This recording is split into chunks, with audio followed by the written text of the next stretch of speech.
সবাইকে আন্তরিক নমস্কার। আজ কবিগুরুর গীতবিতানের প্রেম পর্যায়ের ১৫৫তম কবিতা। না না, নাই বা এলে যদি সময় নাই, ক্ষণেক এসে বলো না গো যাই যাই যাই।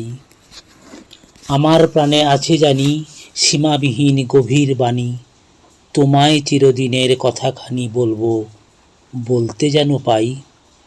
যখন দক্ষিণ হাওয়া কানন ঘিরে এক কথা কয় ফিরে ফিরে, পূর্ণিমা চাঁদ কারে চেয়ে এক টানে দেয় আকাশ ছেয়ে, যেন সময় হারা সেই সময়ে একটি সে গান গাই।